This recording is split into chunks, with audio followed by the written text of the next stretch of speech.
I think it's finally time we give what everyone's been asking for. The one Overlord that is not tied to the cross, but you will still probably end up playing it with the cross. Resurrect for a third time, and please don't be the same price tag as the end. The Rebirth. Hey, what's going on, guys? Resurrect here. Today we are back to cover Dragonic Overlord, the Rebirth. Of course, I cannot afford this deck. Today we have Fade the Fourth. Hello. So we actually noted that there's more than one way to play the Rebirth. So in this video we're only going to do one, because if we do any other one, it's either going to be too controversial or it's going to be too easy. So today we're going to be playing the Rebirth alongside a card that also happened to be reprinted, but it's still pretty good. It's Dauntless Dragon. So in this deck, you will see that the Rebirth is kind of a turn 4, right? And Dauntless is actually a turn 3, right? I mean, that's generally how combos with Dauntless work. So the goal is to basically utilize the Rebirth to have a lot of attacks towards the center column. So for our grade 3s, we have 3 copies of the Rebirth as well as 4 copies of Dauntless Dragon. Because okay, so basically Rebirth, he has 3 skills. He has 3 skills. So very competent unit, honestly. So first skill is at the start of your battle phase, you lock all of your rear guards. No, you have 1 or more rear guard and you lock all of your rear guards. Then it gains the ability that at the end of the next battle, so literally like when you start battle phase, attack, at this point you counterblast 1, you discard 1 card from your hand, then you get to stand this unit and he does not lose any drive check. So already at that point, it's a turn 3 restand without losing any drive check. That's already pretty good. It's already stronger than Raging Form because it's only discard 1 rather than discard 3. Then he has a second ability, which is that when this unit attacks, you may pay 1 Soul Blast. For every 2 lock cards on your board, you choose one of your opponent's rear guards and retire it. And this is not once per turn, so it means every time that you attack, you get to replay this cost. And then it means that if you have 2 lock cards, you get to burn 1 rear guard for every time this attack, so total 2. And if you have 4 lock cards, every time this attacks, you retire 2 rear guards for a total of 4 bombs on the board. So that's very, very strong for the control, and it's something the Overlord hasn't had very much access to as of its V incarnations. Then it has its last ability, which is what everyone knows Rebirth for. Once per turn, at the end of the battle, it attacks. If you have 5 lock cards, you may discard 2 cards from your hand. So no counter blast, no soul blast needed. You discard 2 cards from your hand, you stand this unit, and it does not lose any drive checks. So, I was honestly expecting a lot worse from the Rebirth, honestly. I expected him to have the lock 5 skill, and I expected him to probably might even come with a retire skill, but the fact that he has the same level of restance and pressure as the end in V is really, really something special, especially for a card that doesn't really require the cross. You can play him all on his own. It doesn't require any other support that has the Overlord tag in it, as unlike the cross, it's tagged to Indie Road or DN, with all his support from the Battle Dore, all of his cards. He stands all on his own, but at the same time, he also does need a good solid board around him for him to maximize his potential, as seen from the last skill and the second skill. And speaking of which, support cards, we will now move on to the card that you want to write first, which is everyone's favorite Kagero generic support, Dauntless Dragon. So Dauntless Dragon has 2 abilities. No, actually he has 3 abilities again. 3. His first ability is at the end of the battle, this unit attack. If you drove check 2 normal units for this drive check, means that both of your drive checks were blanks. You get to choose one of your rear guards and give it 10,000 power. So this will come up early in the game when you still have rear guards, because if you write this on top of Rebirth, you're gonna lock 5, so you can't give this power anymore. And it has to be front row, so you can't attack not boosting, and then give the 10k to the booster, and then restand this one. Then you get to benefit from the power. So you have to give it to a front row rear guard. So it's meant for you to help you with your force distribution. You don't have to be so crude by having a good front row, and then your rear guards are only hitting for like 5k guard. You can power up your rear guards and you don't get a trigger, while also having the pressure from the Vanguard Circle, because Dauntless also has the ability, once per turn, at the end of the battle he attacks. You discard, if your hand size is 4 or more, so no, you cannot play with the cross, because in the cross your hand size is always 0. Then you get to discard 3 cards from your hand, and you get to stand this unit. He does not lose any drive checks. So you can see the theme with this deck that we tried to go for, which is that it's Vanguard restands without losing drive checks. Means it's more pressure for your opponent to guard, because you know that's the whole drive check pressure factor of Vanguard, is that if your opponent doesn't know when you're going to pull that yellow card and just end the game, so they have to be very, very afraid and very defensive when it comes to taking your Vanguard swings in Kagero. So Dauntless is just an extension of what the Rebirth does, which is that he's a triple restanding Vanguard. Now can bump down to a quadruple restanding Vanguard, because of course he has his famous Break Right skill. When he is rolled upon, until the end of that turn, the unit that rides on top of him gains all of the auto abilities except the copy skill, which means that you can't just like ride a Rebirth on top of the Rebirth that rode on top of Dauntless. You make an infinite loop. I mean, it's only for the turn too, so it doesn't really matter. The chain ends with this copy of the Rebirth. So, or you can if you're breaking, you can always just write Dauntless on top of Dauntless. Then yes, the first skill does proc twice, and you can give one of your rear guards 20k instead of 10. So yeah, so that is something interesting. And also, of course, he copies the restand skill. So you can it's budget Rebirth in the Rebirth deck. Wow. Yes. So overall, that's mainly the main strategy around the deck. Like, you might be asking, why are we only playing 3 copies of the Rebirth? Well, in case you haven't noticed, this deck is a very, very, very, very Vanguard focused deck. You need to have as much shield as you possibly can in order to get to the turn where you can ride this on top of this. Of course, if you want to play 4 Rebirth, that's perfectly fine. You can cut one of the options that we can see later on, because rear guards don't matter in this deck. But you do need to be able to at least have enough cards in hand to guard, as well as have enough cards to throw down 5 on the board for you to win the game. Yeah. Okay. So that is for the grade 3s. Our grade 2s, we run 4 copies of Full Armored Dragon Bastard, 4 copies of Dragonic Burnout. Very iconic support for the Rebirth is back. And of course, 4 copies of Break Breath Dragon. Yes, so we'll get the obvious out of the way. Full Armored Buster is very good Overlord support. Even though his cost is very overcosted, because his skill is that when placed so +2, choose one of your opponent's rear guards and retire it. And then you may look at the top 7 cards of your deck and search for one card with Overlord in his name and add it into your hand, then shuffle your deck. So it's so +2 to snipe 1 and get 1 card in your hand. So it has to be an Overlord. It has to be Overlord. It's only gonna be this guy in this deck. Yeah.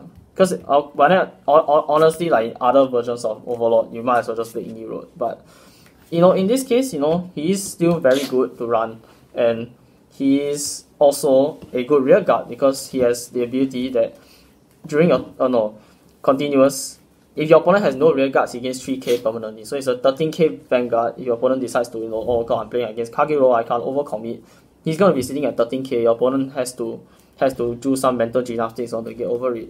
Or if he chooses to play an evasive board, so his rear guards bounce back, or they disappear, or he retires his own rear guards, then he's actually giving you a free 13k beater on V or R. Yeah, so that's also a good matchup determined thing that you can annoy your opponent with. It's just like playing 10k vanillas in old Vanguard. It's control. Yeah. So it's just a good generic Overlord searcher, and in this case for the Rebirth, since we're not playing 4 Rebirth, we do actually want the searchers. Next on, we move on to another card that repeated this set, Break Breath Dragon. So Break Breath has 2 skills. At the end of the battle that he attacks, if you retire a rear guard this turn, retire this, you need to draw a card. So it helps you cycle, and it also helps you take a card that would usually just be a 10k beater and convert it into something better, like a PG, another copy of the Rebirth, or Dauntless, or just any +1 discard for, or anything. Because it's just a good cycle. I think the only downside is it retires itself, but to be honest, removed into Soul would be too good. Kagero just kind of good generics, so this is already really hitting the top of the barrel. So, okay. Then the second skill is that when it's rolled upon, you can choose one of your opponent's rear guards and retire it. If not, you draw. So Break Breath is literally just draw the game, and it's nice because we actually do need quite a lot of draw. It's a piece reliant deck, and also it pressurizes your opponent to call cards just for them to get sniped off. So unless they don't mind you having the draw, which is a huge issue. It's really a matter of the card quality. They know that your cards are pretty good, so it's a matter of do they want to sacrifice one of their own or give you one of yours. Yes. Just keep that in mind. Break Breath is one of those cards in Kagero that you just can't go wrong. It should be in every Kagero deck because, Like I said, Kagero just can't have good generics. This is already the best of them. It's an instant fall off. Okay, then we run the iconic Rebirth support card, Dragonic Burnout. So Dragonic Burnout is a very simple skill, Counter Blast 1, choose a grade 2 or greater unit from your drop zone and put it to the bottom of the deck, and you choose out your opponent's rear guards and retire it. It's a once per turn act ability, and yes, I did say grade 2 or greater, not grade 2 or greater unit, not normal unit. So unlike Toric Cannon Wyvern, you can put back your Heal Guardian back into the bottom of the deck. Not like you'll ever see it, but because this deck never shuffles. But it's fine, it's just to annoy your opponent. And also it's a card that will always be one snipe per turn as long as you have the CB to kill. And this deck doesn't really use that much CB because Overlord uses 1 CB a turn, and that's all the CB used in the deck. I mean, dollars is completely free of Counter Blast cost. Counter Blast cost. It's just you cast cards in hand, and unlike the cross, our hand size is not always 0, so we can't even use Toric Cannon Wyvern. So Burnout is our best substitute in that case. And of course, recycling heal guards is always good. Moving on to our grade 1s, we play 4 copies of the Flame of Victory Eremo, 4 copies of Lava Flow Dragon, 4 copies of the Dragonic Hishat, as well as 2 copies of the very iconic Calamity Tower Wyvern. Okay, so I'll go in order of relevance. So, Eremo is a staple in Kagero. I mean, almost every single Kagero deck probably will benefit from having a copy of Eremo in the deck, no matter how little or how many you run in him.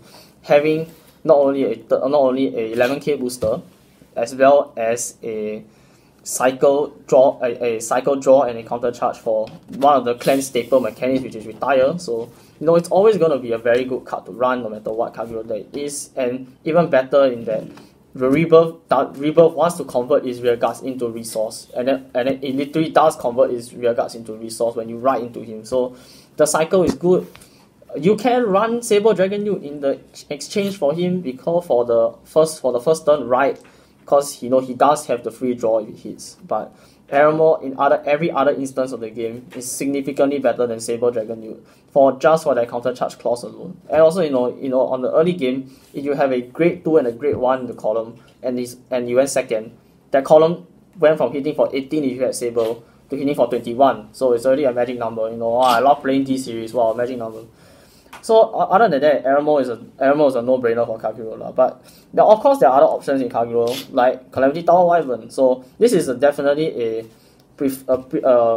a deck-specific choice, because not every Kagero deck wants to play him anymore. We're not all playing Dragonic Waterfall, so we're not all just like Soul Blast 1, -1 to give your Vanguard 15k just for it to get PG. But if your Vanguard attacks 4 times, then suddenly that 15k becomes 60k over the course of the entire turn. So Calamity Tower Wyvern in a limited capacity does work really well with the Rebirth, and it almost feels like it was meant for the Rebirth and not really the grade when it came out in the set.